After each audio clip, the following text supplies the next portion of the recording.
When humanity began to think out loud, in the millennia before literacy was achieved, did humanity not use song and dance to communicate the vital issues of the day and to express their visions for life improvements? We know they did, because contemporary hunter-gatherer populations and subsistence farmers still do today.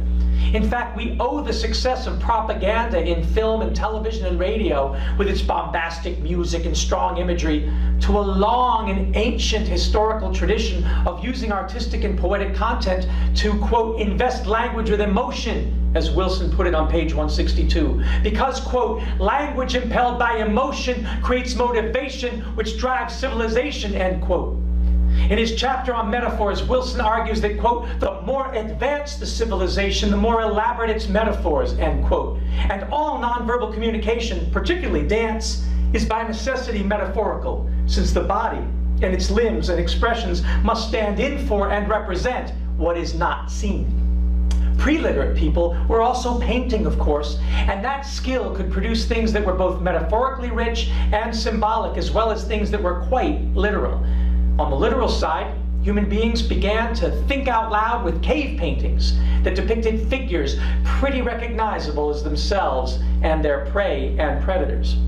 But they also created the first visual narratives, comic books basically, using the sequences of images along the cave walls to tell a story.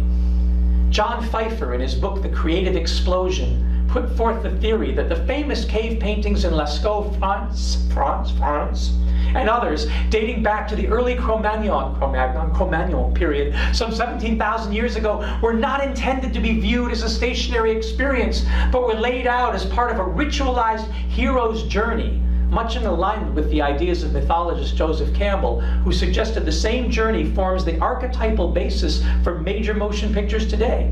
He analyzed the journey as presented in Wizard of Oz and Star Wars. Pfeiffer's contention was that as young tribal members were initiated into adulthood, they had literal rites of passage that involved passage through the illustrated cave tunnels, following a storyline that took them through a carefully crafted storyline into an enhanced mind's eye simulation of the hunt and the dangers and promises of the world around them. It was the earliest form of cinema, which means etymologically motion, from the ancient Greek kinema, movement. And it was intended to move people physically and emotionally, just like a theme park ride, a dark ride. Star Wars special effects wizard and Academy Award winner Douglas Trumbull and I spent a great day together at Universal Studios Florida in the 1990s when he was developing the Back to the Future, Jaws, and King Kong attractions there. After he took me on the under-construction rides, we sat in his trailer and talked about Pfeiffer's ideas. And Doug said the early churches did the same thing. The stained glass windows in those cavernous and dramatic Gothic spaces led the viewer through the Passion of Christ in story form, each window panel taking us deeper and deeper on the journey of ascension. It was and is a religious experience. The movies just took it to the next logical level, and now we have theme park rides. We've designed them as immersive 3D visceral experiences that hopefully leave you forever transformed. Now, I'll admit, he said, that we have severe constraints in a commercial product that only lasts a few minutes. But the potential is there for education on a huge scale. In my newest project in Las Vegas at the Luxor Resort, he said, I'm designing a 3-part ride that starts on the Nile River in a reed boat exploring ancient civilization. And then it takes you to a present-day discovery of ancient astronaut artifacts in contemporary Nevada's deserts, and finally into a projected future where you, the rider, have to help decide if you want a dystopian civilization or a utopian one. It should really be consciousness changing if it works out the way I planned it, he said. Well, the promise is always there, but unfortunately, when it opened and I went to Las Vegas to ride this incredibly forward-thinking experience, it came across kitschy and hollow and shallow. It was too short, and most of the substance had been cut out, and it was obvious that somebody in corporate management didn't have the same vision as Trumbull.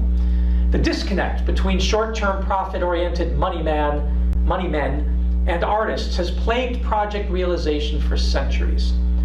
What was fascinating about the attraction at the Luxor Hotel, however, was getting a chance to leap from the age of hieroglyphics and pyramids to casino resorts in megacities to the age of flying cars and robots in the space of an hour.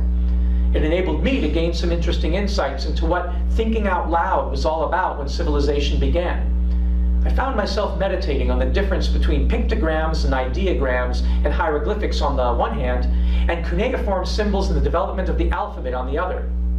How did the ancients think presentations about possible futures should be offered to the public? The Utopia ride in Las Vegas has long since closed and been torn down, sadly.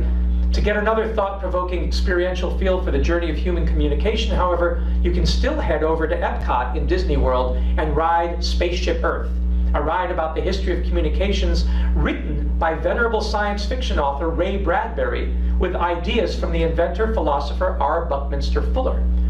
My father had interviewed Fuller as a journalist, and he worked with Ray Bradbury on the script for the film Something Wicked This Way Comes for Disney. So this ride was of particular interest to me when I first went on it in the early 1980s, particularly because I met and talked to Ray Bradbury about it when I was actually shooting a video of him at Beverly Hills Community Access Television. The ride provokes as much thought today, taking us through audio animatronic exhibits from early encounters with woolly mammoths by early hominids who had no idea how to communicate with elephants, through the Lascaux caves that Pfeiffer talked about, and on through the hieroglyphic-laden pyramids, the Greek temples filled with scroll-reading philosophers and thespians acting out the latest comedy and tragedy, on up to the invention of the printing press, newspapers and comic books, movies, radio, television, theme parks, and computers. In fact, the ride is a perfect companion to this course. In 5 or 6 minutes, you can be immersed in all the themes we study here, so make sure you go on it.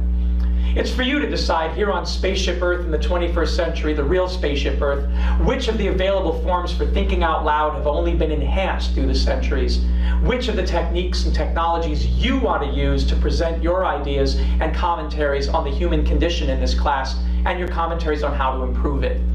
In this module of the course, we try to thoroughly explore what people were able to do in their efforts to manifest their thinking and get a feel for the scope and limitations of yesteryear's capabilities.